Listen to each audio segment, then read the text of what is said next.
Hello viewers, Rana diary চ্যানেলের পক্ষ থেকে আমি পড়ি। আমাদের ভিডিওগুলো নোটিফিকেশন সবার আগে পেতে হলে নিচে থাকা সাবস্ক্রাইব বাটনটি ক্লিক করে পাশে থাকা বেল আইকনটি প্রেস করে রাখুন। আর আমাদের ভিডিওগুলোতে লাইক কমেন্ট শেয়ার করতে মোটেও ভুলবেন না।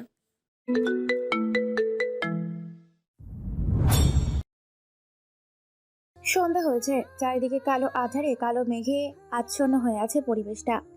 থমকে বিকালটা সন্ধ্যার দিকে মানুষজন তার নিজের গন্তব্য উদ্দেশ্যে যানবাহন করে ঠিক এই সময় আকাশটা বেশ কালো মেঘেই ঢেকে আছে। পরিবেশটা চারিদিক দিয়ে ছেয়ে গেছে অন্ধকারে, চারিদিকে পিনপথ নিরাপদে ছেয়ে গেছে। শুনশান ও মরুভূমিময় সমুদ্রে পরিণত হয়েছে এই শহরটা। শহরে যেমন অস্তিত্ব পাল্টে যেতে শুরু করেছে। এখন আকাশে কালো মেঘ দেখা যায়, অন্ধকার এখনো কাটেনি। আজকে আকাশের চাঁদের সাথে তারা জ্যোৎস্নার আলো কোনো কিছুই নেই, শুধুই অন্ধকার। অন্ধকার রাতে নিস্তব্ধ এই শহরটা শান্ত হয়ে গেছে। সন্ধ্যা পেরিয়ে গভীর রাত হয়ে রাত প্রায় 1টা বাজে। শহরের কোনো জায়গায় বাতি জ্বলছে, আবার কোনো জায়গায় অন্ধকারে ছেয়ে গেছে। শুনশান ফাঁকা নিস্তব্ধ এই রাস্তা ধরে বেশ কিছু কালো রঙের গাড়ি ফুল স্পিডে যাচ্ছে কোনো এক অজানা গন্তব্যের উদ্দেশ্যে। আকাশে শোনা যাচ্ছে হেলিকপ্টারের আওয়াজ, যে আওয়াজটা আশেপাশে মানুষকে ভয়ে কোনো কিছুই জানান দিচ্ছে। হেলিকপ্টারটি ল্যান্ড করে পুরো এক ফাঁকা নিস্তব্ধ এলাকা বললে ভুল হবে, পুরো একটা মাঠ ভার্সিটিতে। কালো রঙের গাড়িগুলো ভার্সিটির গেট ভেঙে ভেতরে প্রবেশ করে। হেলিকপ্টার চারিদিক দিয়ে গাড়িটা ঘিরে ধরে। এরপর হেলিকপ্টারের জানলা ভেদ করে ভেতর থেকে একটা মানুষ বের হয়। মানুষ বললে ভুল হবে, হিংস্র হয় না। লোকটির পরনে আছে কালো রঙের প্যান্ট, কালো কোট, সাদা রঙের টি শার্ট, চোখে রঙিন সানগ্লাস, পায়ে কালো কেটস, মাথায় হুডি পরা।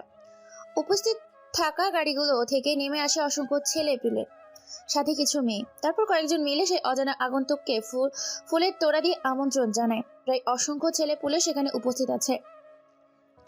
অনেক মডেলের, অনেক রঙের, নানা রঙের গাড়ি উপস্থিত হয়েছে ভার্সিটির মাঠে।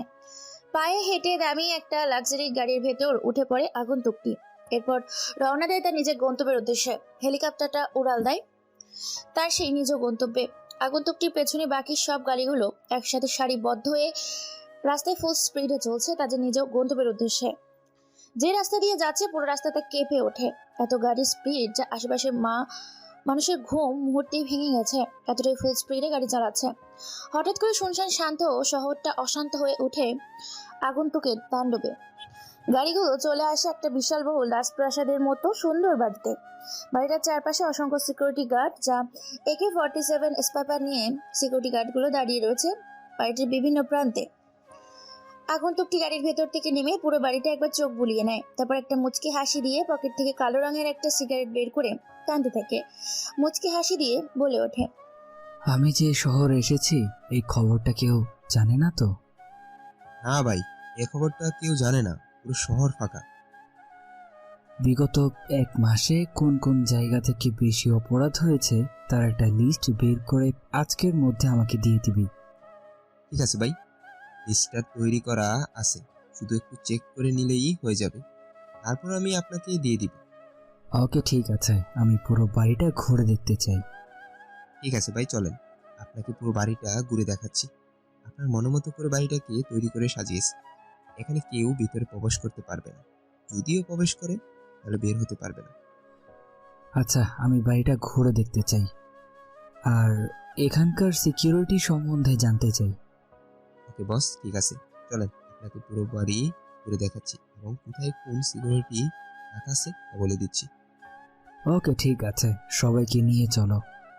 এরপর সেই আগন্তুকটি তার পুরো দলকে নিয়ে তার পুরো বাড়িটা পর্যবেক্ষণ করতে থাকে। কোথায় কিরকম সিকিউরিটি তৈরি করেছে এবং বাড়ির কোন জায়গায় কোনখানে কি আছে তা দেখার জন্য সবাই মিলে গেটের সামনে যায়। সেখানে গিয়ে আগন্তুকটির ডান হাত রনি, যে আগন্তুকটির সমস্ত কাজ নিজে হ্যান্ডেল করে। গেটের সামনে গিয়ে সবাই থামে। এরপর রনি বলে ওঠে, ভাই, গেটের সামনে 6জন সিকিউরিটি রাখা হয়েছে, 2জন উপরে 2জন নিচে। এতটুকু নাকি আরো আছে? এখানে কিছু ক্যামেরা আছে, ক্যামেরার সাথে বন্দুক ফিট করা আছে। রুমের ভিতরে যারা সিসিটিভি নিয়ন্ত্রণ করে তারা সেখান থেকে ট্রিগারে চাপ দিয়ে বুলেট দিয়ে শত্রুকে প্রতিহত করতে পারবে। গুড, সিকিউরিটি আমার ভালো লেগেছে। এখন পিছন দিক দিয়ে যাব ভাই। ওকে। এবার রনি নামের ছেলেটা আগন্তুক সহ সবাইকে নিয়ে রওনা দেয় পেছন দিকে। পেছন দিকে একটা বড় গোপন রাস্তা আছে, সেই গোপন রাস্তা দিয়ে ঠিক শহরের মাঝখানে যাওয়া যাবে। এমনকি এখান দিয়ে বড় বড় ট্রাক যাতায়াত করতে পারবে। সুড়ঙ্গ তৈরি করেছে এই অজানা ভয়ঙ্কর আগন্তুকটি। রনি মুচকি এসে বলে ওঠে, ভাই, এখানে আপনার কথা মতো সমস্ত রকম সিকিউরিটি দিয়ে তৈরি করেছি গোপন রাস্তা। এখান থেকে শুধু মানুষ নয়, বরং পুরো শহর যাতায়াত করতে পারবে। আমাদের সমস্ত কাজে লিডে রাস্তা দিয়েই যাতায়াত করে। এছাড়া পুরো বাড়ির চারিদিকে 10 জন করে সিকিউরিটি রাখা হয়েছে। এমনকি বাড়ির উপরে সব জায়গায় সিসিটিভি ক্যামেরার সাথে বন্দুক ফিট করে রাখা আছে। এবং যারা সিসিটিভি ফুটেজ চেক করে, তারা ঘরে বসে ট্রিগারে চাপ দিলে শত্রুকে প্রতিহত করতে পারে। ওকে, ঠিক আছে রনি, তোমাদের বাইরের সিকিউরিটি গার্ড আমার ভালো লেগেছে। এখন আমি বাড়ির ভেতরটা দেখতে চাই। ওকে বস, ঠিক আছে, চলুন ভিতরটা আপনাকে দেখিয়ে দিচ্ছি। এরপর রনি নামের ছেলেটা তার বস অজানা আগন্তুককে নিয়ে রওনা দেয় বাড়ির ভেতর থেকেও সুন্দর ভেতরটা কোটি কোটি টাকা খরচ করেছে এই সুন্দর বাড়ি তৈরি করতে। অসম্ভব সুন্দর, যেন সোনা দিয়ে রূপা দিয়ে তৈরি করেছে পুরো বাড়িটা। বাড়ির চারিদিকে লাগানো আছে বিভিন্ন সিসিটিভি ক্যামেরা, সাথে লাগানো আছে বিভিন্ন অস্ত্র, বিদ্যুৎ চলে গেলে সহজেই জ্বলবে বাতি। লাগানো আছে বিভিন্ন রকম জেনারেটর এবং আইপিএস। ড্রয়িং রুমটা একটা ফুটবল খেলার মাঠের মতো একটা রুম, যেন সুইমিং পুলের সমান। পুরো বাড়িটা একটা রাজপ্রাসাদের চেয়েও অধিক সুন্দর হয়ে উঠেছে। একটা রুম যেন শুধু রুম নয়, ফুটবল খেলার মাঠ। ওর বাড়িতে ঝাড়বাতি মরিচ দিয়ে যেন বাড়িটা এক অপরূপ সাজিয়েছে।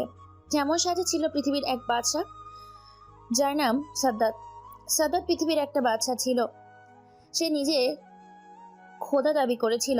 সে বলেছিল, আমার এত ধন সম্পদ আছে, আমি কি খোদা হওয়ার যোগ্যতা রাখি না? তাই উজির নাজির বলেছিলেন, সেই মহামান্য আপনি একমাত্র খোদা হওয়ার যোগ্যতা রাখেন। বাদশা সাদ্দাতের এই কথা শুনে একটা জান্নাত তৈরি করেছিলেন, এবং সেই জান্নাতে প্রবেশ করতে পারেনি সাদ্দাত। প্রবেশ করার আগেই মৃত্যু হয়েছিল তার। এজন্য সাদ্দাতের জান্নাতের থেকেও অপরূপ সুন্দর করে সাজিয়েছে তার বাড়িটা। বাড়ি থেকে ভীষণ খুশি হয়েছে আগন্তুকটা পুরো বাড়িটা পর্যবেক্ষণ করে নিজের রুমের সামনে যায়। নিজের রুমের সামনে গিয়ে দরজা খুলে রুমের ভেতর প্রবেশ করে। সকলে মিলে নিজের রুমটা যেন সোনা হিরে আর রূপা দিয়ে তৈরি করেছে। পুরো বাড়ির থেকেও এই রুমটা যেন বিশ্বকাপ ফুটবল খেলার থেকেও মতোই। আগন্তুকটা বলে ওঠে, মন দিয়ে শোনো, তোমরা এখন নিজেরা নিজেদের গন্তব্যে নিজেদের কাজ বুঝে নাও। আমি এখন একটু রেস্ট নিব। ওকে বস, ঠিক আছে। এরপর তারা সবাই চলে যায়। দরজা বন্ধ করে দেয় আগন্তুকটি। এখন দেখি কাপড় চেঞ্জ করে, সুইমিং পুলে ঝাঁপ দেয়। হ্যাঁ, তার রুমের ভেতর একটা বিশাল বহুল রং বেরঙের সুইমিং পুল তৈরি করা হয়। সেই সুইমিং পুলে গোসল করতে থাকে আগন্তুকটি। এরপর ফ্রেশ হয়ে খাওয়া দাওয়া করে একটি ঘুম দেয়। পরদিন সকালে আগন্তুকটা ঘুম থেকে উঠে ফ্রেশ হয়ে খাওয়া দাওয়া করে।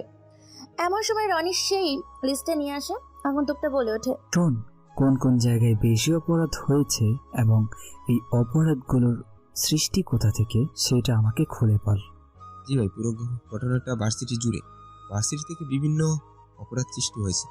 তুই আজকে ভার্সিটিতে অ্যাডমিশনের ব্যবস্থা কর আমার। আমি সহ প্রায় 10 জন ছেলে পেলে যেন অ্যাডমিশন নিতে পারি। ওকে ভাই, আমি সবকিছু ব্যবস্থা আগে থেকেই করে রেখেছি। আপনি চাইলে আজকেই কলেজে যেতে পারেন, অথবা কালকেও যেতে পারেন। তবে ভার্সিটি থেকে সাবধান। ভার্সিটিতে আছে জানা অজানা অনেক রহস্যের কথা। যেমন সেখানে আছে মাফিয়া, এমন গোয়েন্দা, কেউ আছে যারা গুপ্তচর। আমার থেকে ঠান্ডা মাথায় মাইন্ড গেম খেলতে পারে এমন কেউ এই বাংলার মাটিতে নেই। এই বলে আগন্তুকটা হাসতে থাকে। ও হ্যাঁ, গল্পের শুরুতেই অনেক কথা হয়েছে, চলুন তাহলে পরিচয় পর্ব করে নিয়ে আসি। কে এই আগন্তুকটি, কোথা থেকে এলো হঠাৎ গল্পের শুরুতেই? আগন্তুকটি কে, বা এই বাংলার মাটিতে কি এমন তার উদ্দেশ্য? আগন্তুকটার কেউ না, আগন্তুকটা হচ্ছে দ্য গ্রেট বাদশা, দ্য ডন রোহান চৌধুরী। রোহান হচ্ছে পুরো আন্ডারওয়ার্ল্ড জুড়ে একটা আতঙ্ক বললে ভুল হবে, পুরো আগুনের গোলা। বড় বড় আন্ডারওয়ার্ল্ডের ক্রিমিনালগুলো রোহানকে ভয় পায়। দেশের বিভিন্ন দেশগুলোতে রোহানের নাম শুনলেই নিজের গন্তব্য থেকে সরিয়ে নিতে বাধ্য হয়। রোহান দেখতে 6 ফুট 5 ইঞ্চি লম্বায়, যেমন তেমনি স্বাস্থ্যবান, বডি ফিটনেস অসম্ভব সুন্দর, উজ্জ্বল ফর্সা গায়ের রং, বিদেশে থাকায় বিদেশিদের মতো চালচলন এবং হাবভাব। কোটি কোটি টাকার সম্পদ, গাড়ি বাড়ি, ধন সম্পদের মালিক সে। শুধু তার নামটা বড় বড় মাফিয়ারা নয়, নবজাতক শিশুরাও যেন মনে রেখেছে। এতটাই ভয়ঙ্কর ও হিংস্র এই রোহান। রোহান বলে কম, মারে বেশি, বোঝাই কম, কুপায় বেশি। রোহান এখানে আসার একটাই উদ্দেশ্য, সেটা হচ্ছে অপরাধ দমন করে। রোহান বিভিন্ন অপরাধকে দমন করতে রোহান চৌধুরী বলে পরিচিত হয়েছে পুরো বিশ্বের মানুষের সামনে। রোহানকে দেখতে যতটা সুন্দর, তার থেকেও সে ভীষণ ভয়ঙ্কর। রোহান এখানে আসার মূল কারণ হচ্ছে মৃত ব্যক্তিদের লাশকে মাটিতে দাফন না করে বরং লাশ রাখার মর্গে মৃত মেয়েদেরকে রেপ করছে কোনো এক দল, তা নিয়ে ব্যবসা করছে। ভার্সিটি থেকে দিন দিন মেয়েরা গায়েব হয়ে যাচ্ছে। বিভিন্ন জায়গায় ড্রাগস স্মাগলিং বেড়ে গিয়েছে রাস্তায় খুন খারাপি। তাই লন্ডন থেকে ব্যাক করেছে বাংলাদেশের উদ্দেশ্যে এই আগন্তুক এবং নিজের প্রতি হওয়া অন্যায়ের প্রতিশোধ নিতে এসেছে বাংলাদেশের মাটিতে। রোহানের সাথে ছোটবেলায় একটা ঘটনা ঘটেছিল। রোহানের বাবা মা কেউ নেই এই পৃথিবীতে বেঁচে। ছোটবেলায় কেউ তাদেরকে খুব নৃশংসভাবে মেরে ফেলেছিল রোহানের চোখের সামনে। রোহান তখন ছোট ছিল বলে রোহানকে ছেড়ে দিয়েছে। পরিবেশের সাথে লড়াই করতে করতে বড় হয়ে ওঠে রোহান। রোহান শুধু এখন বড় নয়, বরং আন্ডারওয়ার্ল্ডের বড় একটা মাস্তান হয়েছে। আপাতত এইটুকুই থাক। গল্পের সাথে থাকলে সবটুকুই জানানো হবে। আর হ্যাঁ, যারা নতুন শুনছো তারা অবশ্যই চ্যানেলটিকে সাবস্ক্রাইব করে পাশে থেকো। কুখ্যাত সন্ত্রাসী ও আন্ডারওয়ার্ল্ডের টপ ক্রিমিনাল এবং সন্ত্রাসীদের লিডার বাদশাদার ডন রোহান চৌধুরী বলে ওঠে। আমার সাথে কে কে ভার্সিটিতে যাবে তৈরি হয়ে নাও। আর কোন কোন জায়গায় অপরাধ হচ্ছে আজকের রাতে তা আমি মিশনে যাব আমরা। ওকে বস, ঠিক আছে, সব হয়ে যাবে। ভার্সিটিতে গিয়ে কেউ যেন আমাকে গিয়ে রোহান ভাই না বলে, শুধু রোহান বলে ডাকবে। ওকে ভাই। এরপর তারা নিজেদের গন্তব্যের উদ্দেশ্যে বেরিয়ে পড়ে। পুরো শহরটা হয়েছে মেতে ওঠে। গাড়ি ঘোড়া এবং যানবাহন, মানুষের কোলাহল ভরে ওঠে নতুন করে এই শহরটাতে। সকাল 9টা বাজে। ভার্সিটি গেটের সামনে হেলতে দুলতে ভার্সিটির ভেতর প্রবেশ করছে কেউ একজন। পরনে আছে তার সাদা রঙের একটি টি শার্ট, পরনে ঢিলা ঢোলা প্যান্ট, চোখা মোটা প্রেমে সাদা রঙের একটা চশমা, চুলগুলো চিরুনি দিয়ে আঁচড়ে নেওয়া, মাথায় চুপচুপে তেল দিয়েছে। দেখতে মোটামুটি শ্যামলা না হলেও কালো রঙের ব্যক্তিটি। পরনে থাকা টি শার্টটা ঘেমে একাকার, শরীরের সাথে লেপ্টে আছে। পায়ের সাথে থাকা স্যান্ডেলগুলো অনেক পুরনো, প্রায় ক্ষয় হয়ে গেছে। কলেজের গেট দিয়ে ভার্সিটিতে প্রবেশ করে ছেলেটি এদিক ওদিক তাকিয়ে নাকের কাছে চশমা এনে আবার ডানে বামে তাকিয়ে চশমাটা ঠিক করে সামনের দিকে রওনা দেয়। ছেলেটি ভার্সিটিতে প্রথম, তাই কোনো দিকে যেতে হবে বুঝতে পারছে না। চারিদিকে শুধু উঁচু উঁচু বিশাল বড় বিল্ডিং। এরপর এরকম বড় বড় ভবন থেকে ছেলেটি হিমশিম খেয়ে যায়। কোন দিকে যাবে বুঝতে পারেনি। নিজের মতো করে পায়ে হেঁটে চলছে। কয়েক পা সামনে এগিয়ে যেতে ছেলেটা কারোর সাথে ধাক্কা খেয়ে ছেলেটি পড়ে যায়। চশমাটাকে খুঁজতে থাকে। অবশেষে কেউ একজন ছেলেটির চশমা খুঁজে তাকে পরিয়ে দেয়। ছেলেটি গালে পরপর বেশ কয়েকটা থাপ্পড়ে পুরো জায়গাটা কেঁপে ওঠে। পুরো জায়গা নিস্তব্ধ শুনশান হয়ে যায়। সকল ছাত্রছাত্রী সেদিকে তাকিয়ে আছে। ছেলেটি অবাক নয়ন ভরা দৃষ্টিতে সামনে তাকিয়ে থাকা মানুষের দিকে তাকিয়ে আছে। সামনে দাঁড়িয়ে থাকা ব্যক্তিটি চিৎকার করে বলে ওঠে, কি রে খ্যাত, তুই কি চোখে দেখতে পাস না? জলজ্যান্ত একটা মানুষকে এসে ধাক্কা দিয়ে দিলে। সরি ভাই, আসলে দেখতে পাইনি। সেটা তো আমিও দেখতে পাচ্ছি যে তুই একটা কানা। সরি ভাই, আসলে আমি বুঝতে পারিনি। চুপ শালা খ্যাত, তোর মতো খ্যাতরা এরকম একটা নামি দামি ভার্সিটিতে কি করে অ্যাডমিশন পায় আমি সেটাই বুঝতে পারি না। ছেলেটা আর কোনো কথা না বলে সেখান থেকে চলে যায়। ছেলেটি কোনো কিছু না বলে মুচকি একটা হাসি দিয়ে সামনে হাঁটা দেয়। সামনের দেওয়ালে স্পষ্ট লেখা আছে যে কোন ভবনে কোন ডিপার্টমেন্ট, ছাত্রছাত্রীরা কোন ক্লাসরুমে যাবে। রোহান যেহেতু অনার্স 2য় বর্ষের ছাত্র, সেই জন্য সে নিজের ক্লাসরুম খুঁজতে থাকে। খুঁজতে খুঁজতে নিজের ক্লাসরুম চলে যায়। নিজের ক্লাসের রুমের দরজা খুলে ভেতরে প্রবেশ করেই তো রোহানের চোখ কপালে, কারণ ক্লাসরুমে কোনো ছেলে নাই, আছে শুধু মেয়ে। এতগুলো মেয়েকে দেখে ট্যাসকে খেয়ে যায়। রোহান ভেতরে প্রবেশ না করে যখনই চলে আসতে যাবে বাইরে, তখনই ক্লাসরুমের ভেতর থেকে কোনো এক মেয়ে রোহানকে দেখে ফেলে।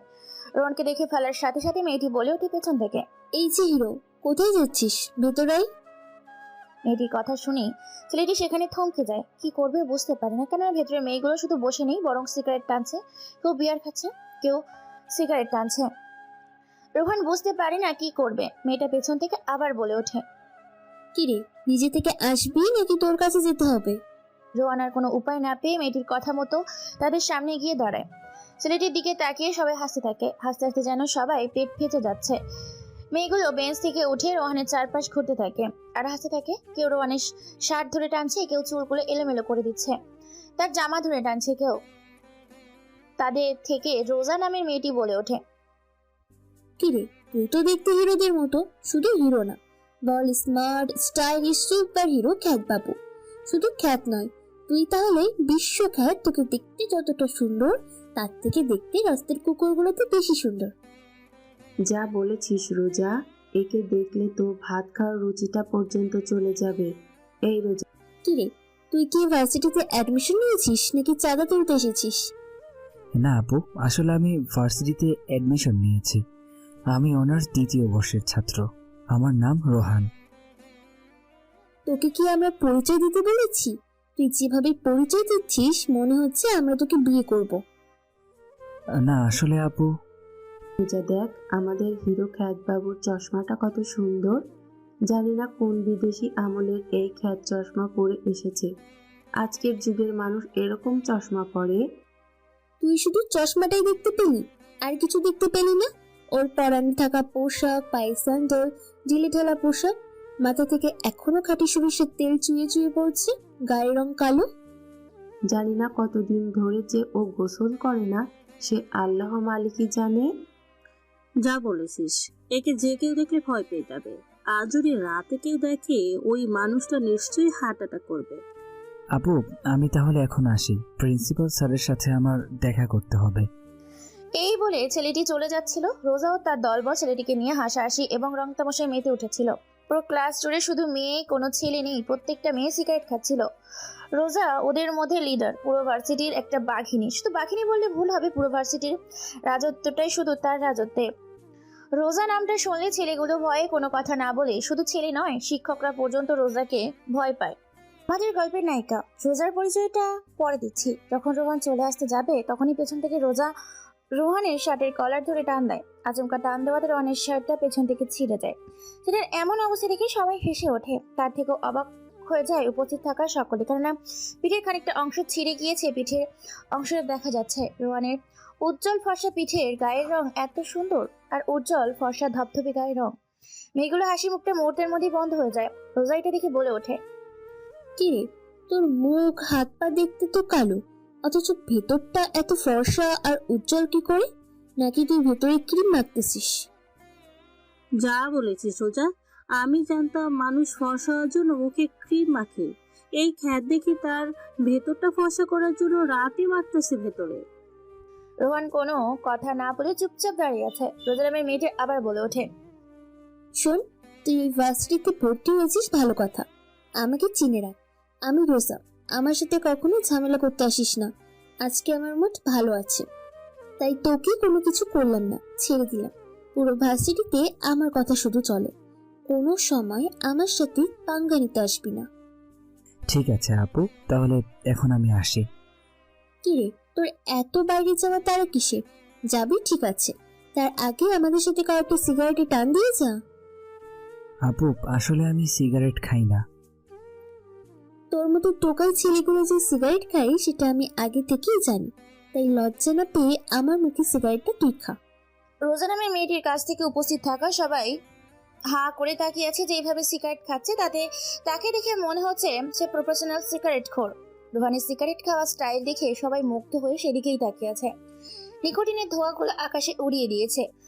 রোহানের এইরকম সিগারেট খাওয়া দেখে এবার রোজা বলে ওঠে, কিরে খ্যাত, তোকে তো দেখে প্রফেশনাল সিগারেট খোর মনে হচ্ছে।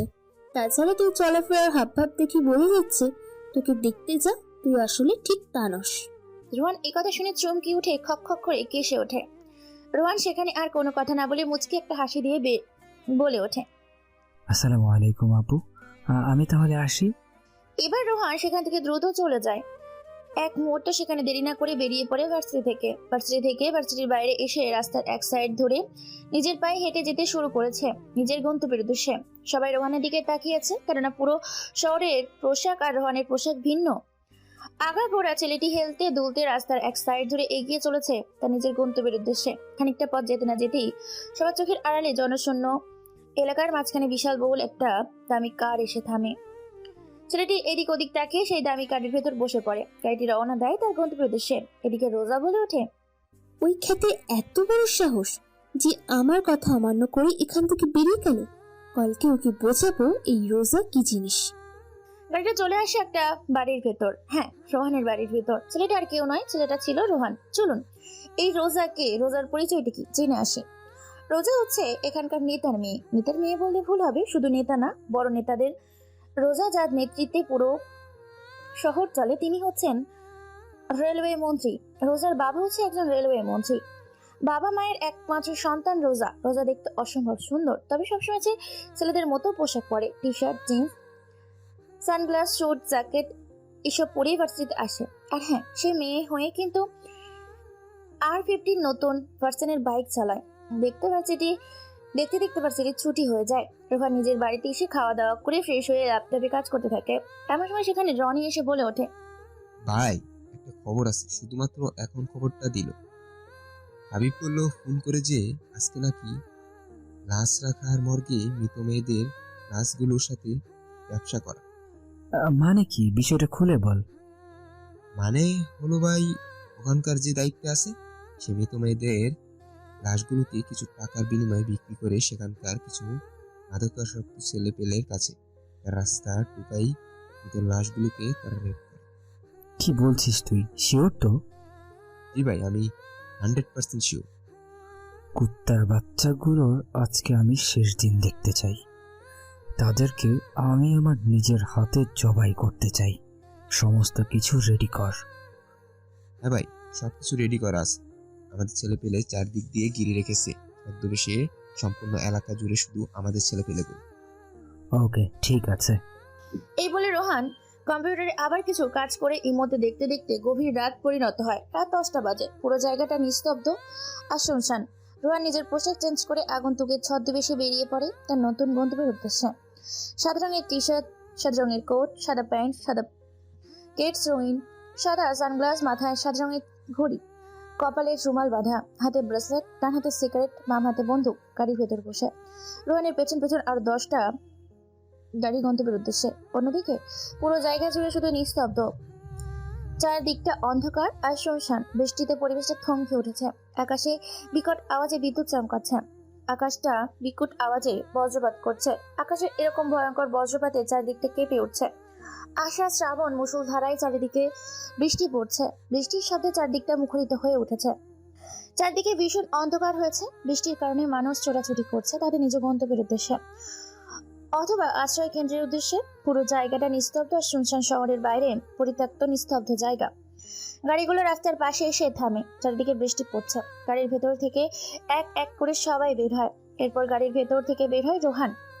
অন্যদিকে প্রায় 10 জন ছেলেপুলে প্রবেশ করেছে লাশের কারখানায়, মর্গের ভেতর যেখানে মৃতদের রাখা হয়। সেখানে গিয়ে ছেলেগুলো সেখানকার নাইট ডিউটি দায়িত্বে থাকা ব্যক্তিটিকে কয়েকটা টাকার বান্ডিল দেয়। সিকিউরিটি গার্ড টাকা পেয়ে খুশিতে আত্মহারা মুচকি এসে ছেলেগুলোর উদ্দেশ্যে বলে ওঠে, ভিতরে তোদের জন্য সবকিছু রেডি করে রাখা আছে। তবে সত্যি কথা বলতে কি, আগে যেগুলোকে তোরা ভোগ করেছিস তাদের থেকেও আজকে সুন্দর সুন্দর মাল রাখা আছে, যাদের ফিগার দেখলে পাগল হয়ে যাবে।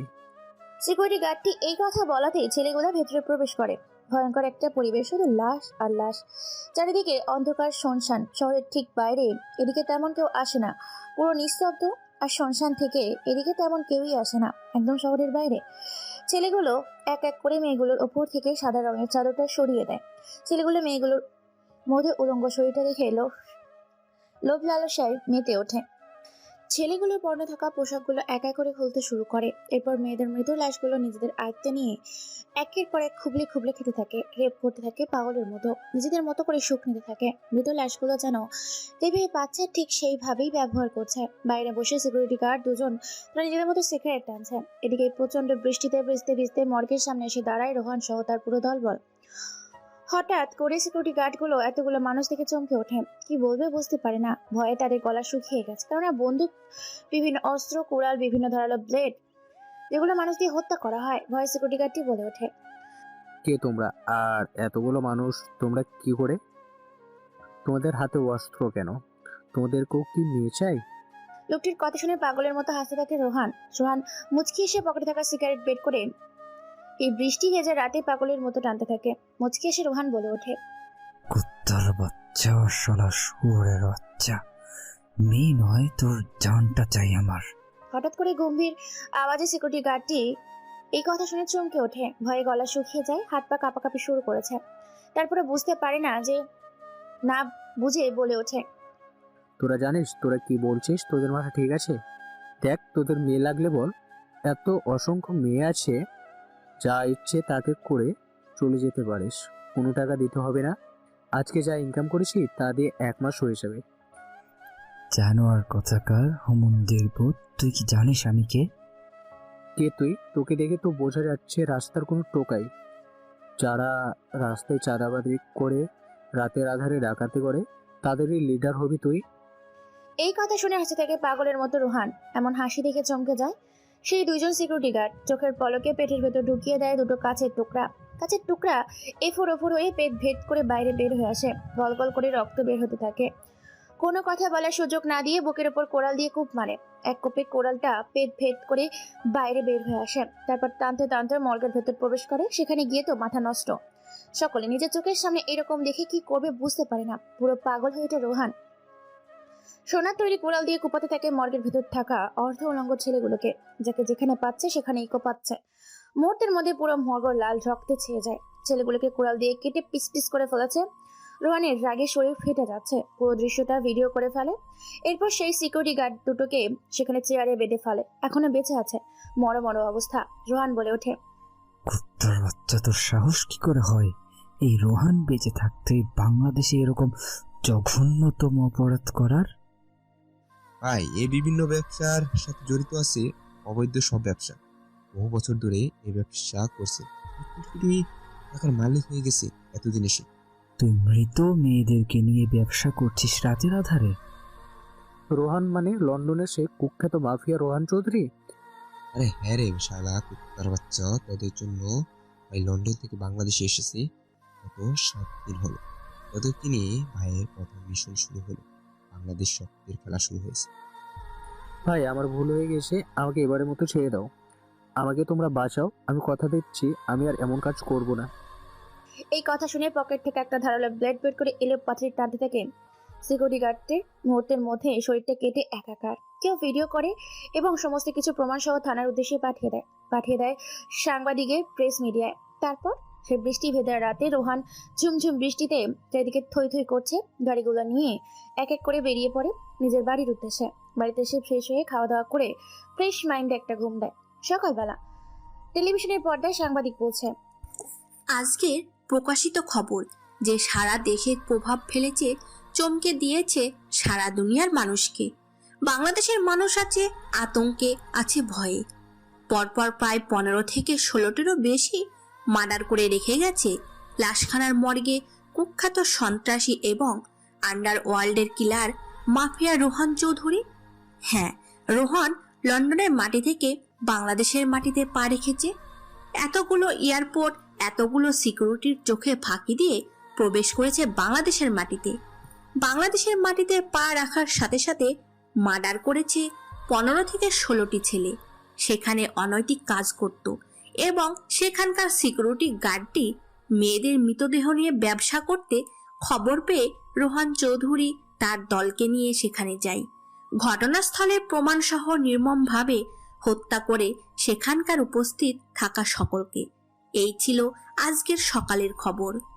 ধারে চায়ের দোকানে, কেউ বাড়িতে, অথবা কেউ মোবাইলে সকালবেলা ঘুম থেকে উঠেই হালকা কিছু খেয়ে এই সময় টেলিভিশন দেখছিল। আইভিসি নিউজ বাংলায়। এমন সময় হঠাৎ করে রোহান নামটা শুনে চমকে ওঠে। সকালে সোফার উপর বসে পায়ের উপর পা দিয়ে কেউ একজন চা খাচ্ছিল। ঘটনাটি শুনে মুখের থেকে খাবার বেরিয়ে গিয়ে ছিটকে পড়ে ফ্লোরে। আতঙ্কে পড়ে যায়, কাঁদতে শুরু করেছে। কি করবে বুঝতে পারে না, কেননা লোকটি জানে রোহান কি জিনিস। মায়েরা তাদের সন্তানকে এই রোহান নাম শুনিয়ে গল্পে ঘুম পাড়ায়, খাওয়ায়, সবকিছু করে। ছোট ছোট বাচ্চারাও যেন বুঝে যায় রোহান আসলে কি জিনিস। বাংলাদেশের মাটিতে রোহান পা রেখেছে। এই খবরটা মুহূর্তের মধ্যে ছড়িয়ে পড়ে বিভিন্ন জায়গায়, টেলিভিশনে, খবরের কাগজে, সংবাদে, বিভিন্ন জায়গায়, এমনকি ছড়িয়ে যায় বাংলাদেশের অন্যতম নেট দুনিয়ায় মানুষের মাধ্যমে। এই খবর দেখছিল রোহান ও তার দলবল। রোহান মুচকি এসে সে রেডি হয়ে বেরিয়ে পড়ে ভার্সিটির উদ্দেশ্যে। আজকেও ঠিক একই পোশাক, গুটি গুটি পায়ে ভার্সিটির গেট দিয়ে প্রবেশ করছে। ভেতরে প্রবেশ করে নিজের ক্লাসরুমে চলে যায়। সেখানে ব্যাগটা রেখে আবার চলে আসে ক্যান্টিনে। ক্যান্টিনে এসে বসে আছে। এমন সময় তার সামনে 4-5টা ছেলে আসে। ছেলেগুলো নিজের মধ্যে বলাবলি করছে। এখন ভাই যা করবি এখান থেকে সাবধানে, কারণ ভয়ঙ্কর গডফাদার রোহান চৌধুরী দেশে ফিরেছে।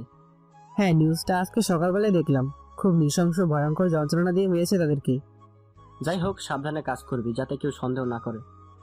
আমি কি বলি জানিস, কিছুদিনের জন্য কাজটা বন্ধ রাখলে ভালো হবে। ছেলেগুলো নিজের মতো করে কথা বলছে। অন্যদিকে কলেজের ভিতর প্রবেশ করে রোজা ও তার দলবল। এমন সময় মাইশা রোহানকে দেখে ফেলে। সাথে সাথে মাইশা বলে ওঠে, এই রোজা দেখ, কালকের খ্যাত ক্যান্টিনে বসে আছে, চল একটু মজা নিয়ে আসি। কোথায়, চল একটু দেখে আসি। দাঁড়া দাঁড়া, এভাবে গেলে মজা পাওয়া যাবে না, অন্যভাবে যেতে হবে। মানে কি করতে চাইছিস তুই? আমার মনে হয় মাইশা কোনো একটা প্ল্যান ভেবেছে। কি করবি তাড়াতাড়ি বল, ক্লাসের সময় হয়ে যাচ্ছে। শোন, ওকে এভাবে র্যাগিং করা যাবে না, ওকে একটা লাভ লেটার দিয়ে পাঠাও। হ্যাঁ, এটা তুই ভালো বলেছিস মাইশা। একটা চিঠি লিখে আমি বা মাইশা গিয়ে ওর হাতে দেব, যাতে তোকে সে দেয়। এরপর যখন ও সেই কাগজটা তোকে দিতে আসবে, তখন হবে আসল মজা।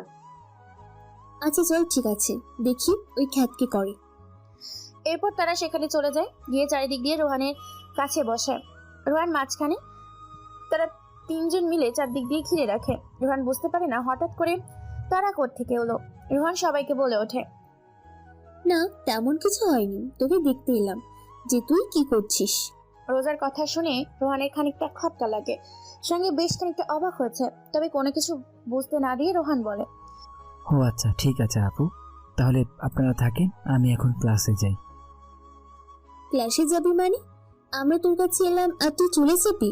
তুই কি আমাদের ভয় পাচ্ছিস? এত যাবি যাবি কেন করছিস? আমরাও তো যাবো, দাঁড়া। না আপু, আপনারা থাকেন, আমি আসি। এই বলে আর কোনো কথা বলার সুযোগ না দিয়ে বেরিয়ে পড়ে রোহান সেইখান থেকে নিজের ক্লাসরুমের উদ্দেশ্যে। এটা দেখে হো হো করে হেসে ওঠে রোজা ও তার বান্ধবীগুলো। এরপর মাইশা একটা চিঠি লেখে, তারপর চিঠিটা নিয়ে চলে যায় ক্লাসরুমে। সেখানে গিয়ে মায়া বলে ওঠে, এই যে রোহান, এদিকে আয় তো। রোহান কোনো কথা না বলে মায়ের কথা মতো তার কাছে যায়। মায়া বলে ওঠে, এই শোন, আমি একটু বাইরে যাব। মাইশার রোজা ভেতরে আসলে রোজাকে এই কাগজটা দিয়ে দিবি। কাগজটা কিন্তু খুলে দেখবি না। আমি কোনো কাগজ ফাগজ কাউকে দিতে পারবো না। দেখ, তোর সাথে কিন্তু ভালো ব্যবহার করছি, খারাপ হতে আমাদের বাধ্য করিস না। প্রথম দিনের কথা মনে আছে তো? প্রথম দিনের কথা মনে পড়তেই রোহান আর না করে চুপচাপ মায়ের কথা মতো কাগজটা হাতে নেয়। মায়া সেখান থেকে চলে যায়। কিছুক্ষণ পর মাইশা আর রোজা ক্লাসরুমে প্রবেশ করে। রোহান গিয়ে রোজার হাতে কাগজটা দেয় আর বলে ওঠে, আপু, এই কাগজটা আপনার জন্য। এই কাগজটা আপনাকে দিতে বলেছে আপনার বান্ধবী মায়া। ও আচ্ছা, ঠিক আছে, দে দেখি তো কাগজে কি লিখেছে। তারপর রোহান সেখানে গিয়ে নিজের বেঞ্চে বসে পড়ে। রোজা কাগজটা খুলে পড়তে থাকে। রোজা কাগজটা খুলে পড়ে তো তার মাথা গরম হয়ে যায়, মাথা বিগড়ে যায়, চোখগুলো নীল রক্তবর্ণ ধারণ করেছে। রেগে মেগে একাকার রোজা নিজের বেঞ্চ থেকে উঠে রোহানের সামনে গিয়ে রোহানের শার্টের কলার ধরে পরপর বেশ কয়েকটা থাপ্পড় মারে। তারপর বলে ওঠে, শালা খ্যাত কোথাকার গাইয়া ভূত, তোর সাহস হয় কি করে এই রোজাকে প্রেমের প্রস্তাব দেওয়ার? তুই জানিস এই রোজা কি জিনিস? রোজার স্ট্যাটাস সম্বন্ধে তোর কোনো কিছু ধারণা আছে? তুই জানিস এই ছাগলের পেছনে কতগুলো ছেলে লাইনে লাইন দিয়ে থাকে? আমার মতন একটা সুন্দরী মেয়ে কিনা তোর মতন একটা গাইয়া কালো ভূতের সাথে বিয়ে করবে, রিলেশন করবে? তুই যে ভাবলি কি করে? তারপর তোর সাহস হয় কি করে আমাকে এরকম চিঠি দেওয়ার? চল তোকে আজকে বাইরে কি নিয়ে গিয়ে চরম শিক্ষা দিব। বড়লোক বাপের একমাত্র মেয়ে দেখে প্রেম করতে তোর উতলে উঠছে, সে আজকে তোকে বোঝাবে এই রোজা কতটা ডেঞ্জারাস। আপু, আমি সত্যি বলছি, আমি কোনো কিছুই লিখিনি, আর এটা আপনার বান্ধবী মায়া আপু আমাকে দিতে বলেছে। চুপ, নিজে অন্যায় করে অন্যের নামে দোষ দিচ্ছিস। একে তো নিজেই চুরি করছিস, তারপর অন্যজনকে চোর বলছিস। আমি সত্যি বলছি, আমি কোনো কিছু করিনি। আমাকে ছেড়ে দিন প্লিজ, আমার সাথে কোনো কিছু করবেন না। আমি এখানে পড়তে এসেছি, কোনো ঝামেলা করতে আসিনি। সেটা তোর আগে ভাবা উচিত ছিল। তুই যেহেতু এখানে পড়তে এসেছিস, তাহলে আমাকেই চিঠিটা দেওয়ার সাহস পেলি কোথা থেকে? চল বাইরে চল, তোকে ক্যাম্পাসের মাঠে নিয়ে গিয়ে শিক্ষা দিব। এরপর রোহানের শার্টের কলার ধরে টানতে টানতে মাঠের মাঝখানে নিয়ে যায়। সেখানে গিয়ে দাঁড় করিয়ে রাখে রোহানকে। এরপর সেখানে মায়া আসে। রোজা মায়াকে দেখে বলে ওঠে, কি রে মায়া, তুই নাকি এই ছেলেটাকে বলেছিস যাতে এই কাগজটা তুই আমাকে দিস? তুই কি আমাকে কোনো কাগজ দিতে বলেছিলি এই খ্যাত গাইয়া গেও ভুট্টাকে? না তো, কে বললো আমার কথা? আমি তো ক্যান্টিনের বাইরে গিয়েছিলাম। এই যে আমাদের হিরো খ্যাত বাবু তোর নামে বলছিল যে তুই নাকি এই চিঠিটা দিতে বলেছিস। ওর এত বড় সাহস! দাঁড়া তো, ওকে আজকে চরম শিক্ষা দিব। এই বলে চোখের ইশারা দিতেই সেখানে মাবেল গোবর নিয়ে আসে। শোন, আমার জুতো খুলে এই গোবরের মধ্যে ভালো করে মাখিয়ে ওর সারা শরীরে জুতো দিয়ে পেটাবো ওকে, এরপর ওর শরীরে মার্বেল ঠেলে দিব। রোজার এরপর এক মুহূর্ত দেরি না করে জুতো দিয়ে মারতে শুরু করে। মুহূর্তেই পুরো গাল ফাটিয়ে ফেলেছে। রোহান কোনো কথা বলে না। রোহান নিস্তব্ধ কলা গাছের মতো সেখানেই দাঁড়িয়ে আছে। এরপর পুরো শরীরে মোবাইল ঢেলে দেয় রোহানের। যেখানে যেখানে মার্বেল পড়ছে সেখানে সেখানে কালো কুচকুচে হয়ে গেছে, অনেক জায়গায় পড়ে গেছে। সব ব্যথা যন্ত্রণা সহ্য করে চুপচাপ দাঁড়িয়ে আছে রোহান। কেউ কেউ তো ভিডিও করছে, আবার কেউ কেউ ফেসবুকে স্ট্যাটাস দিচ্ছে বিভিন্ন রকম। রোজা বলে ওঠে, এই রোজের সাথে পাঙ্গা নেওয়ার মানে নিজের বিপদ নিজে ডেকে আনা। কথাটা মনে রাখবি খ্যাত কোথাকার। এই বলে সবাই চলে যাবে। তখনই পেছন থেকে বেশ কিছু বাইকের আওয়াজ শুনতে পায়। সবাই পিছন ঘুরে তাকিয়ে চমকে যায়, কেননা পেছনে প্রায় অনেকগুলো গাড়ি দাঁড়িয়ে আছে। রাকিব সহ তার দলবল। এই রাকিবকে চলুন তাহলে, রাকিব হচ্ছে সিন্ডিকেট, চাঁদাবাজি এবং রংবাজি এবং সন্ত্রাসী ক্রিমিনাল। পুরো শহরে তার রাজত্ব করে, প্রকাশে দিন দুপুরে মানুষ খুন করে, পার্জি তাদের দাপটে চলে। গাড়িগুলো এসে ব্রেক করে রোহানের সামনে। ছেলেগুলোর মাঝখানে এসে উপস্থিত হয় সবুজ আর সুমন এসে বলে ওঠে, ভাই আপনারা এসেছেন? এলাম, অনেকদিন ধরে ভার্সিটিতে আসা হয়নি। চার দেয়ালে আটকে থাকতে থাকতে শরীরে জং ধরে গেছে। ভাই আপনি ভার্সিটিতে আসবেন আমাদের একবার জানাবেন না? আপনার জন্য আগে থেকে সব রেডি করে রাখতাম। সবসময় সবকিছু রেডি করে রাখতে হয় না, কিছু কিছু জিনিস আসার পরে রেডি করতে হয়। ঠিক আছে ভাই, চলেন তাহলে ক্যান্টিনে গিয়ে বসি। ক্যান্টিনে তো যাব, কিন্তু এখন না, পরে। তার আগে বল, ভার্সিটিতে এসব কি হচ্ছে? কি আর হবে ভাই, যেটা প্রতিদিন হয়, র্যাগিং আর মারপিট। প্রেম প্রস্তাব দিয়েছিল রোজাকে, তাই রোজা সবার সামনে ওকে র্যাগিং দিচ্ছে। এই কথা শুনে ছেলেটা বাইকের ওপর থেকে নেমে পড়ে। তারপর রোহানের দিকে তাকায়। রাকিব নামের ছেলেটা এরপর একটা সিগারেট বের করে টানতে থাকে। তারপর রোহানের চারদিকে ঘুরতে থাকে। হঠাৎ করে রোহানের গলা চেপে ধরে বলে ওঠে, কে তোর তো দেখি ভালোই সাহস আছে। যেখানে সবাই কিনা জানে এই রাকিবের একমাত্র প্রিয় ভালোবাসার মানুষ হচ্ছে রোজা, সেখানে তুই কিনা এরকম খ্যাট আনস্পার্ট হয়ে রোজাকে প্রেমের প্রস্তাব দিস? রোহান কোনো কথা বলে না। সবাই হা করে সেদিকে তাকিয়ে আছে। হ্যাঁ, রাকিব রোজাকে পছন্দ করে, আর এই জন্য রোজা রাকিবকে কতবার মেরেছে তার ঠিক নেই। রাকিব বলে ওঠে, কি রে, সিগারেট খাবি? রোহান কোনো কথা না বলে রাকিবের কাছ থেকে একটা সিগারেট নিয়ে টানতে থাকে। রোজা আগে থেকেই জানতো যে রোহান সিগারেট খায়, তাই সবার সামনে প্রকাশ্যে সিগারেট খেতে থাকে। রাকিব বেশ অবাক হয়। রোহান কোনো কিছু বলে ওঠার আগেই রোজা বলে ওঠে, ঠিক আছে, এই রোজা কি জিনিস মনে রাখবি, তোকে ছেড়ে দিলাম, এখান থেকে চলে যা। রোহান মুচকি এসে সেখান থেকে বেরিয়ে পড়ে ভার্সিটির বাইরে। বের হয়ে গাড়িতে করে রওনা দেয়। ভার্সিটি গেটের সামনে এত বড় গাড়িতে চড়তে দেখে রোহানকে মাইশা চমকে যায়। রোহানকে এত বড় গাড়িতে চড়তে দেখে মাইশা গেটের সামনে আস্তে আস্তে গাড়িটা চোখের আড়ালে চলে যায়। বাড়িতে গিয়ে ফ্রেশ হয়ে শরীরের ক্ষত স্থানগুলো সেফটি নিতে থাকে রোহান। রনি এসে বলে ওঠে, ভাই, আমাদের আজকে মিশন হসপিটাল। সেখানে গরিব মানুষেরা চিকিৎসা নিতে গেলে সেখানে গোপনে তাদের বিভিন্ন অঙ্গ প্রত্যঙ্গ কেটে বিক্রি করে দেওয়া হয়, কেউ বুঝতে পারে। সবকিছু তৈরি করতে বল। সন্ধ্যা হতে শুরু করেছে। রোহান ভীষণ রেগে আছে, কেননা রোহান এই বাংলাদেশের প্রথম অপমান হয়েছে। সেখানে লন্ডনে থাকে সবাই রাজা বলে চিনে, সেখানে বাংলাদেশে আসার পর অনেক অত্যাচার সহ্য হয়েছে। সেই সিদ্ধান্ত নিয়েছে মিশনগুলো শেষ করার পর কাঁপিয়ে চলবে এবং চরম শিক্ষা দিবে সে রোজাকে। সময় হয়ে গেছে, সবকিছুর হিসাব এক এক করে বুঝে নেবে। নিজের বাবা মার হত্যার প্রতিশোধ নিবে এখান থেকেই। বাংলাদেশের মাটিতে একবার পা রেখেছে মানে বাংলাদেশের মাটি থেকে উল্টো পাল্টা করে একাকার করে দিবে। এদিকে মাইশা রোহানকে এরকম একটা লাক্সারি লাল গাড়িতে বসে রেখে তার মাথা কাজ করে না, কি করবে বুঝতে পারে না। অবশ্যই তারা সকল বান্ধবী একটা হোয়াটসঅ্যাপ গ্রুপ কল করে মাইশা কল করে সবাইকে বলে ওঠে, এই রোজা শোন, তোরা আজকে আমি যা দেখছি বলার বাহিরে। কেন রে, কি হয়েছে? তুই যেভাবে বলছিস মনে হয় মহাভারত অশুদ্ধ হয়ে গেছে। রোজা, তুই চুপ কর তো। মাইশা, কি বলবি দ্রুত বল, আমার আবার আম্মু ডাকতেছে। আমাদের ওই কলেজের খ্যাত রোহানকে আজকে আমরা র্যাগিং দেওয়ার পর সে ভার্সিটি থেকে যখন বের হয় সে একটা লাল দামি গাড়ির ভেতরে বসেছিল। আমি নিজে তাকে গাড়ির ভেতরে বসতে দেখছি।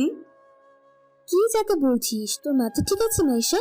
ওর মতো একটা ফকিনি দামি গাড়িতে করে কোথায় যাবে? তুই নিশ্চয়ই ভুল দেখেছিস। রোজা তুই দাঁড়া তো, মাইশাকে বলতে দে। আমার মনে হয় সে ছদ্মবেশে আমাদের কলেজে ভর্তি হয়েছে, কেননা তার কথা বলার হাব ভাব, তাকে আমার এত অত্যাচার করি সে কোনো প্রতিবাদ করে না। অথচ আমি আজকে নিজে দেখছি তাকে ভার্সিটির বাইরে দামি গাড়ি করে যেতে। ওকে ঠিক আছে, কালকে ওকে আমরা ফলো করব। যদি তোর কথা সত্যি হয় তাহলে ওকে আচ্ছা করে শিক্ষা দিব। কথা না বলে এক এক করে ফোন কেটে দেয়। এদিকে সন্ধ্যা পেরিয়ে রাত 9টা বাজে। এক এক করে ছদ্মবেশে হসপিটালের ভেতর প্রবেশ করে রোহান তার পুরো দলবল। প্রায় 100 জন ছেলে পেলে ভেতরে প্রবেশ করে। এক একটা রুমে প্রবেশ করছে 5 জন করে ছেলে। কোন কক্ষে কোন রুমে অবৈধ কাজ চলছে তা দেখার জন্য তারা দলবদ্ধ হয়ে ভাগ হয়ে যায়। পুরো হসপিটাল ঘুরে দেখতে থাকে। এক এক জায়গায় এক এক রকম ভাবে কাজ হচ্ছে। দেখতে দেখতে হসপিটাল শেষ প্রান্তে ডাক্তারের কেবিনের সামনে এসে থমকে যায় রোহান, জনি ও আরো কিছু ছেলের কথা ভেসে আসে।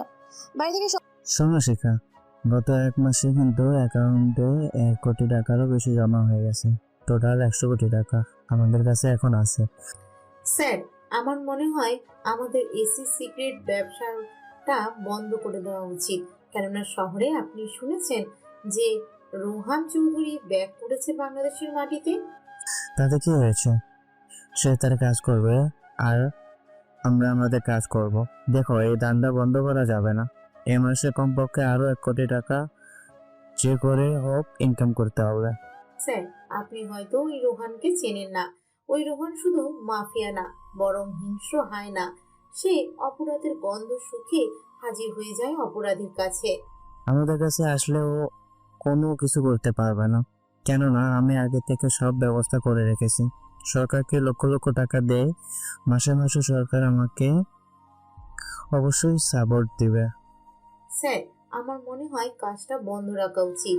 আমার ভয় করছে। আমার মনে হয় সে আমাদের হসপিটালের ব্যাপারে জানে, কেননা তার লোক সবসময় আশেপাশে ঘুরে বেড়ায়।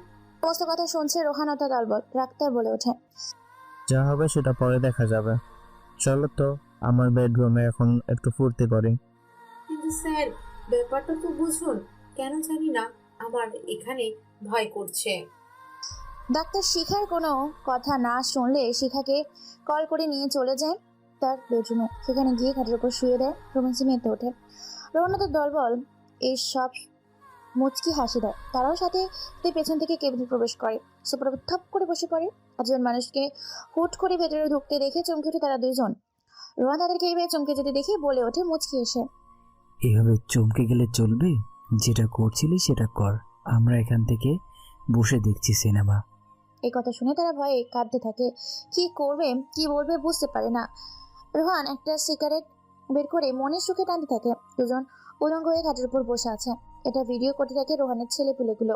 কেউ ছবি তুলতে থাকে। রোহান বলে ওঠে, কুত্তার বাচ্চা, তোরা এখানে সিন্ডিকেট করিস? তোদের জন্য আমার বাবাকে মরতে হয়েছে।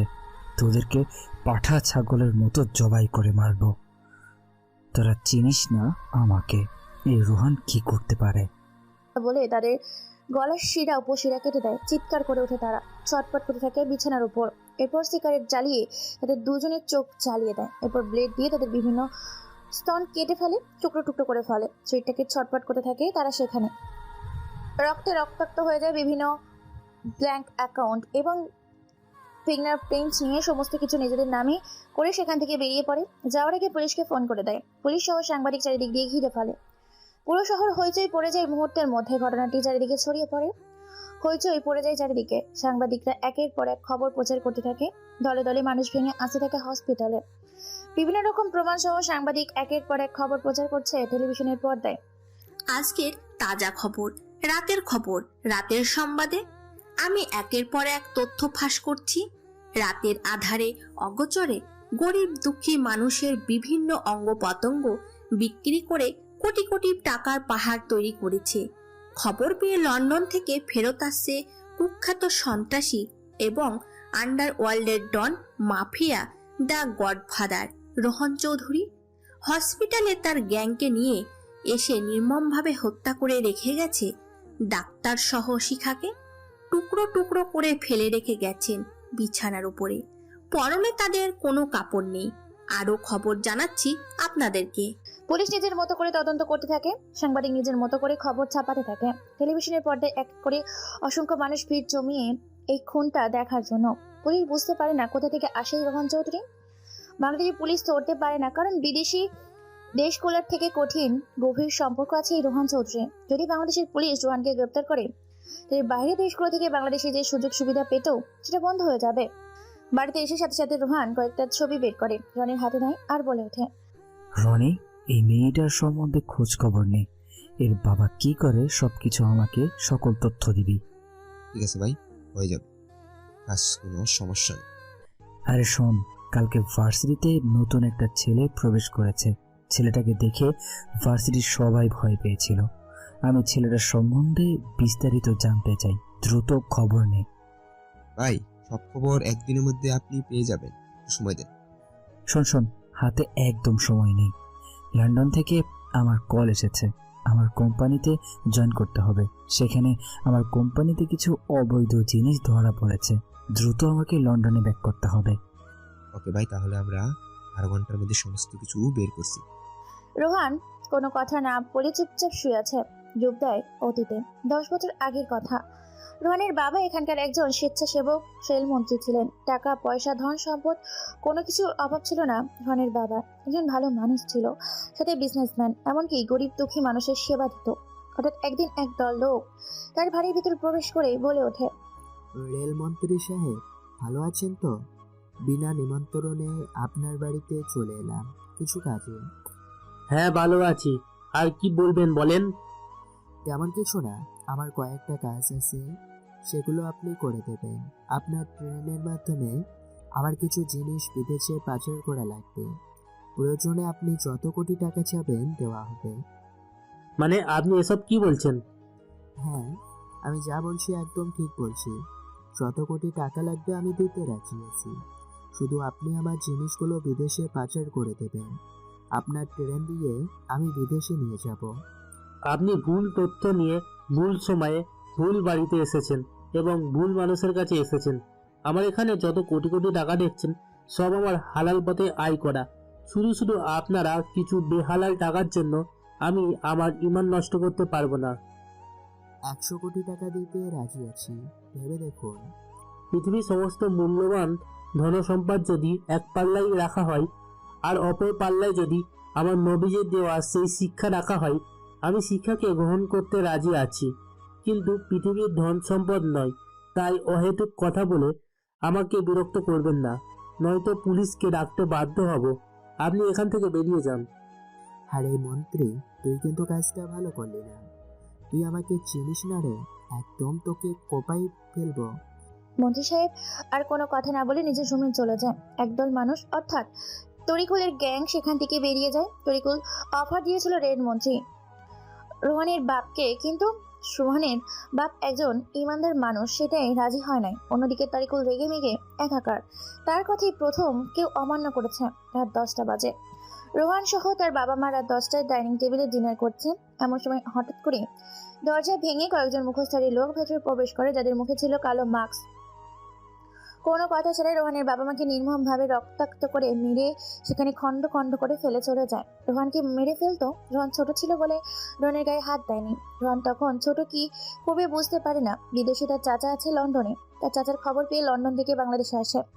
ভাই দাফন কাফন করে ভাতিজাকে নিয়ে চলে যায় লন্ডন। সেখানে গিয়ে ভাতিজাকে সুশিক্ষিত করায় সুশিক্ষিত হয়, একজন বিজনেসম্যান হয় রোহান। বিজনেস হওয়ার পাশাপাশি একজন কুখ্যাত সন্ত্রাসী এবং আন্ডারওয়ার্ল্ডের godfather, the terrorist super killer Rohan Chowdhury নামে সেলিব্রিটি বিখ্যাত হয়ে যায়। নিজের বাবা মার খুনের প্রতিশোধ নিতে দেশে ফিরে এসেছে রোহান। রোহান ভাবছে আর শুয়ে আছে। এমন সময় ফোনটা বেজে ওঠে। রোহান ফোনটা রিসিভ করতেই ফোনের ওপাশ থেকে রকি বলে ওঠে, ভাই, আপনার কথা মতো সকল তথ্য বের করেছি। এটার নাম রোজা। বাবা রেলমন্ত্রী, বাবা মায়ের একমাত্র সন্তান রোজা। পুরো শহরে শুধু এই একটাই সুন্দরী, আর সেটা হচ্ছে সাথী। বাবা সৎ ও ভালো একজন ব্যক্তি গরিব দুঃখী মানুষের পাশে থাকে। এখনো পর্যন্ত কোনো খারাপ রেকর্ড পাওয়া যায়নি। বাপ ভালো কিন্তু শালার মেয়ে ভালো না। শোন, কালকে আমি ভার্সিটিতে যাব আর ফাইনাল খেলা সেখানে খেলবো। শেষ হ্যাঁ ভাই, ভার্সিটি থেকে খেলাটা শেষ হয়ে যাবে, কেননা আমাদের 2টা মিশন সাকসেস হয়ে গেছে। এখন শুধু আছে শেষ মিশনটা নিশ্চয়ই ভার্সিটি, তাই না? হ্যাঁ ভাই, শেষ মিশনটা আমাদের ভার্সিটি থেকে। রাকিব তার দলবলকে মেরে ফেললেই বাংলাদেশের আপাতত 3টি সমস্যা শেষ। ওকে, ঠিক আছে। এইভাবে ঘুমিয়ে যায় রোহান ও তার দলবল। পরদিন সকালে ঘুম থেকে উঠে রেডি হয়ে খাওয়া দাওয়া করে ভার্সিটির উদ্দেশ্যে রওনা দেয়। আজকে রোহানের পরনে আছে অবাক করা সব পোশাক। ভার্সিটি গেলেই বুঝতে পারবেন। ভার্সিটির সামনে এসে পাঁচটা গাড়ি থামে। গাড়িগুলোর ভেতর থেকে বের হয়ে আসে রোহান। রোহানকে দেখে সবাই অবাক হয়ে যায়, কেননা রোহানের পরে আছে চাকচিক্য পোশাক। সাদা কেটস, সাদা প্যান্ট, সাদা টি শার্ট, সাদা জ্যাকেট, সাদা সানগ্লাস, সব ম্যাচিং করা উজ্জ্বল ফর্সা গায়ের রং। হিরো সুপারস্টার হিরোদের হার মানিয়ে প্রথম কাতারে যেন রোহান। রোহানকে দেখে সবাই এক দৃষ্টিতে রোহানের দিকে তাকিয়ে আছে। কেউ কোনো কথা বলে না, চিনতে পারেনি রোহানকে। সবাই সেদিকে অবাক চোখেই তাকিয়ে আছে। রোহান নিজের পরনে থাকা চশমাটা ঠিক করে ভার্সিটির ভেতর প্রবেশ করে। পরনে থাকা চশমাটা খুলে পকেটে নেয়। পেছনে কেউ নেই। রোহান একাই পায়ে হেঁটে নিজের ক্লাসরুমের উদ্দেশ্যে যেতে থাকে। এমন সময় পেছন থেকে রাকিব ডাক দিয়ে বলে ওঠে, এই যে হিরো, এভাবে হিরো হয়ে কোথায় আছিস? এই ভার্সিটিতে একমাত্র আমি হিরো, আমার উপরে কোনো হিরো থাকবে না। কোথাও লেখা আছে নাকি রে যে ভার্সিটিতে হিরো হয়ে আসা যাবে না? লেখার প্রয়োজন হয় না। রাকিব ভাই যেটা বলে সেটাই ভার্সিটি হয়, এবং হচ্ছে, চলবেও চলছে। এখন থেকে আর সেটা হবে না। রোজা সহ রোজার সকল বান্ধবী চমকে গেছে, কেননা এই প্রথম কোনো ছেলে রাকিবের সামনে মুখে মুখে তর্ক করছে। অবাক হয়েছে, ভাবতে লাগে, গণনা করতে থাকে। অবশেষে মায়েশা চিৎকার করে বলে ওঠে, আরে এটা তো ওই খ্যাত রোহান যাকে আমরা গতকাল র্যাগিং করলাম রে। এ তো সেই রোহান। তুই কি পাগল হয়েছিস? কোথায় ওই খ্যাত রোহান আর কোথায় এই ছেলেটা? আকাশ পাতাল পার্থক্য। দেখ, রোহান তো দেখতে চেহারা, শুধু পোশাকটা পাল্টেছে, মুখের কালো রংটা তুলে দিয়েছে। তোর মাথা ঠিক নেই, এই জন্য আবল তাবল বকছিস। দাঁড়া, শেষ পর্যন্ত দেখি এই ছেলে কি করে। তারপর রাকিব বলে ওঠে, শোন, এই কলেজে শুধু আমার কথা চলে। যদি আমার কথার অবাধ্য হোস তাহলে তোর ডেড বডিটা এখানে ফেলে দেব। তোদের মতো পাতি নেতাগুলোকে আমার ভালো করে জানা আছে, আমার সাথে পাঙ্গা নিস না। তুই জানিস না রাইট পাওয়ার সম্বন্ধে?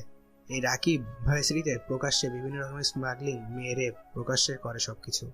তাহলে তোর যদি ক্ষমতাই আছে, আমার গায়ে হাত দিয়ে দেখা।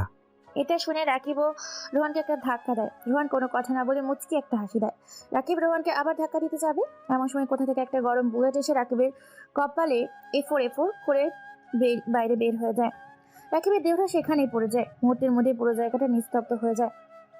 সবাই ভয়ে কয়েক পা পিছিয়ে যায়, চমকে যায় পুরো কলেজ মাঠ জুড়ে, কেননা ভয়ঙ্কর এক পরিস্থিতির সৃষ্টি হয়েছে কলেজের মাঠে।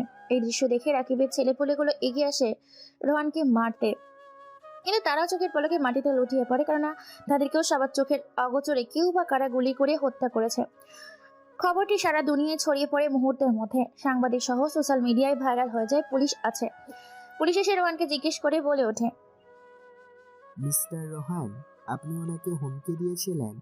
ভার্সিটির ছাত্রছাত্রীরা বলছেন আপনাদের মধ্যে তর্ক বিতর্ক হয়েছিল, সে সময় আপনি ওনাকে হুমকি দেন। আপনাকে কেউ ভুল ইনফরমেশন দিয়েছে। পুলিশ অফিসার, আমি বলেছিলাম তোর সাহস থাকলে আমার শরীরে হাত দিয়ে দেখা। তাদের কথোপকথনের মাঝখানে রোজা ও তার দলবল বলছিল। রোহানের কথা শুনে রোজা বলে ওঠে, রোহান সেখান থেকে স্যার, এই ছেলেটি ঠিক বলেছে। রোহান যখন ওকে এই কথাগুলো বলে তখন রাকিব তাকে কয়েকটা ধাক্কা দেয়। তারপর জানি না কোথা থেকে কেউ বা কারা গুলি করে। ওকে, ঠিক আছে। প্রমাণ ছাড়া আমরা কোনো কিছু করতে পারি না। যদি প্রমাণ পাই আপনাকে আমরা গ্রেপ্তার করব। শিওর। রোহান সেখান থেকে চলে যায়। মাসি সেদিকে তাকিয়ে আছে। রোজা বলে ওঠে, কিরে, তোরা এভাবে হা করে ওদিকে তাকিয়েছিস কেন? ছেলেটা কি হ্যান্ডসাম, তাই না? দেখতে অসম্ভব সুন্দর, পুরো বিদেশিদের মতো। যা বলেছিস মাইশা, ছেলেটাকে দেখলে আমার তো প্রেম করতে ইচ্ছে করছে। তোরা থামবি? ওর মতো একটা খ্যাত আর রাতারাতি কি করে পাল্টে গেল?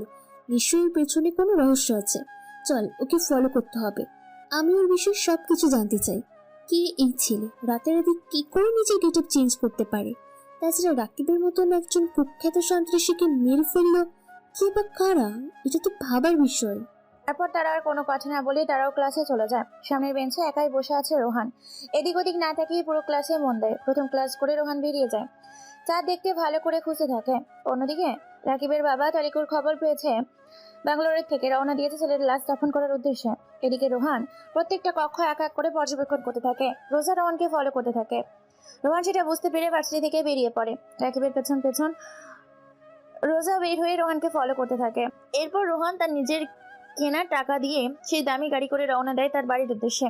যাওয়ার সময় রোহান ফোন করে দেয় পুরো বাড়ি ফাঁকা করে দেওয়ার জন্য, একটা গার্ড যেন বাড়ির ভেতর না থাকে। রোহানের কথা মতো পুরো বাড়ি ফাঁকা করে দেয়।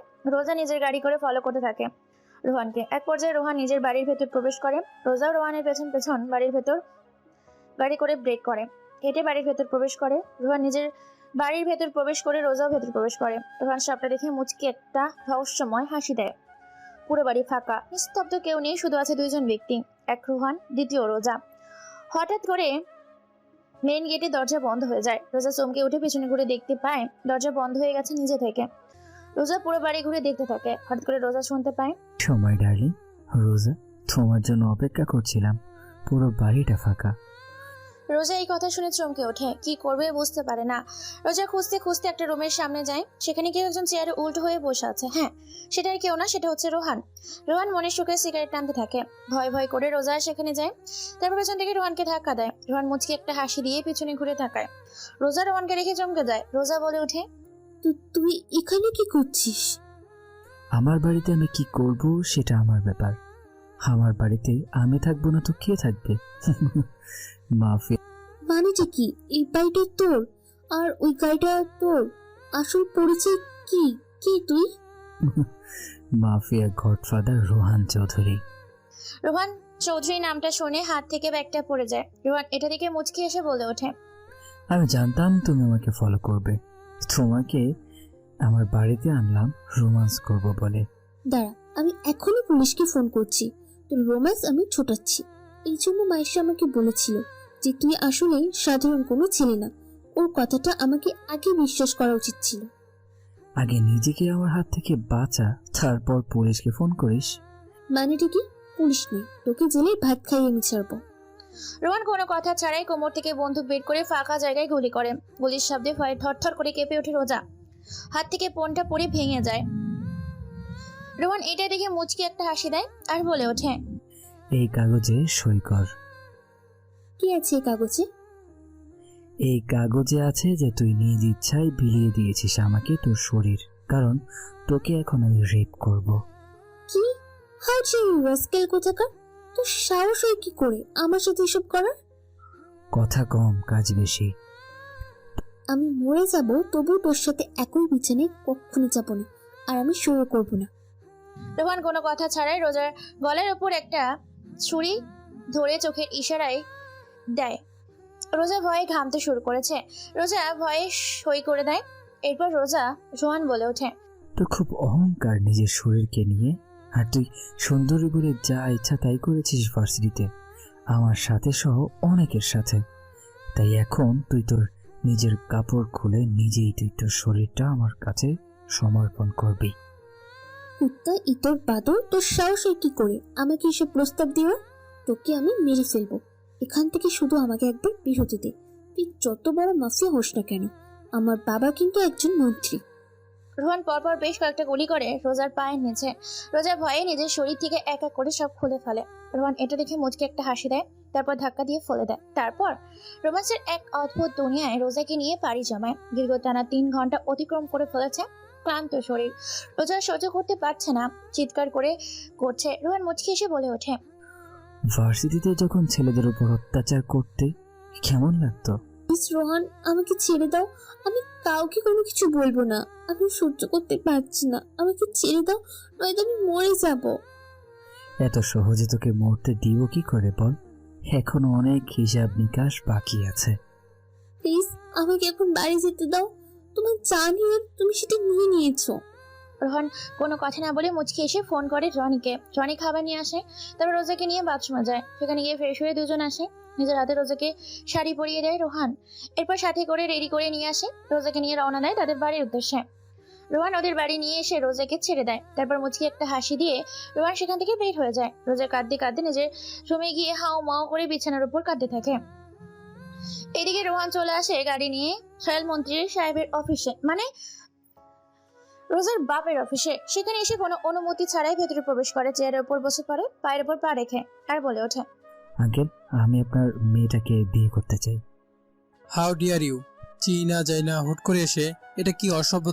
তুমি জানো আমি কে? জানি আপনি বর্তমান রেলমন্ত্রী। সবকিছু জানা সত্ত্বেও তোমার সাহস হয় কি করে আমাকে আমার প্রস্তাব দেওয়ার? কারণ আপনার থেকে আমার সম্পদ বেশি এবং পাওয়ার বেশি, এই জন্য। আসলে কে তুমি?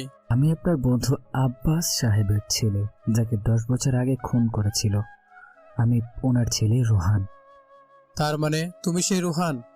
তোমার মা বাবা খুন হওয়ার পর আমি তোমাকে অনেক খুঁজেছি। পরে খোঁজাখুঁজি করে জানতে পারি তোমার চাচা তোমাকে লন্ডনে নিয়ে গেছে। আমি সেখানে খোঁজ খবর নিয়েছিলাম, কিন্তু তোমাদের খুঁজে পাইনি।